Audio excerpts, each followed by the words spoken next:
മലയാളത്തിൽ തന്റെ 3 ചിത്രങ്ങൾ കൊണ്ട് തീർത്തും വ്യത്യസ്തമായ ഒരു ആഖ്യാന ശൈലി കൊണ്ടുവന്നിട്ടുള്ള സംവിധായകനാണ് ദിലീഷ് പോത്തൻ.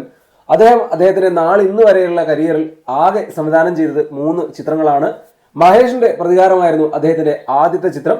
ശരിക്കും ആ സിനിമ മലയാളത്തിൽ വലിയൊരു വിപ്ലവം സൃഷ്ടിച്ച സിനിമയായിരുന്നു. ഏറ്റവും സത്യസന്ധമായി ഒരു സംവിധായകന്റെ ഇടപെടൽ ഉണ്ടാവുന്നു എന്നുള്ളതാണ് ദിലീഷ് പോത്തന്റെ സിനിമകൾക്കുള്ള പ്രത്യേകത. അദ്ദേഹം വളരെ റിയലിസ്റ്റിക് ആയി സിനിമകളെ സമീപിക്കുമ്പോൾ പോലും വളരെ സത്യസന്ധമായി സിനിമകൾ സൃഷ്ടിച്ചെടുക്കാനും ശ്രമിച്ചിട്ടുണ്ട്. അദ്ദേഹത്തിന്റെ 3 സിനിമകൾ നോക്കിയാലും നമുക്കത് മനസ്സിലാവും. മഹേഷിന്റെ പ്രതികാരം കഴിഞ്ഞ് അദ്ദേഹം ചെയ്ത തൊണ്ടി മുതലും ദൃക്സാക്ഷിയാണെങ്കിലും അത് കഴിഞ്ഞു വന്ന ജോജി ആണെങ്കിലും നമ്മൾക്ക് ആ തരത്തിൽ തന്നെ അനുഭവപ്പെടുന്ന ചിത്രങ്ങളാണ്. 3 സിനിമകളിലെയും നായകൻ ഫഹദ് ഫാസിലായിരുന്നു.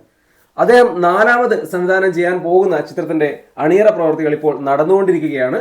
മലയാളത്തിലെ ഏറ്റവും വലിയ താരമായ, മലയാളം കണ്ട എക്കാലത്തെയും ഏറ്റവും മികച്ച നടനായ മോഹൻലാലാണ് അദ്ദേഹത്തിന്റെ അടുത്ത സിനിമയിലെ നായകനെന്ന് പറയപ്പെടുന്നു. ശ്യാം പുഷ്കരനാണ് ഈ ചിത്രത്തിന്റെ തിരക്കഥ രചിക്കുന്നത്. ആശീർവാദ് സിനിമാസിന്റെ ബാനറിൽ ആന്റണി പെരുമ്പാവൂർ നിർമ്മിക്കുന്നു. 2026 2ാം പകുതിയിൽ മോഹൻലാൽ നായകനായെത്തുന്ന ഈ ചിത്രത്തിന്റെ ചിത്രീകരണം ആരംഭിക്കുമെന്നാണ് അറിയാൻ കഴിയുന്നത്. മെയ് 21 മോഹൻലാലിന്റെ പിറന്നാൾ ദിനത്തിൽ സിനിമയുമായി ബന്ധപ്പെട്ട ഔദ്യോഗിക പ്രഖ്യാപനം ഉണ്ടാവുമെന്നാണ് അറിയുന്നത്. മലയാളികൾക്ക് ഒരുപക്ഷെ ഏറ്റവും കൂടുതൽ പ്രിയപ്പെട്ട ഒരു കോംബോയാണ് ദിലീഷ് പോത്തൻ മോഹൻലാൽ ടീം എന്നുള്ളത്. മലയാളത്തിന്റെ യുവ സംവിധായക നിരയിൽ ഏറ്റവും കഴിവ് തെളിയിച്ച സംവിധായകരിൽ ഒരാളാണ് ദിലീഷ് പോത്തൻ. മോഹൻലാലുമായി അദ്ദേഹം ഒന്നിക്കുന്നു എന്നുള്ളത് മലയാളത്തിലെ വലിയ രീതിയിലുള്ള പ്രേക്ഷകർക്ക് വലിയ പ്രതീക്ഷ തന്നെയാണ്.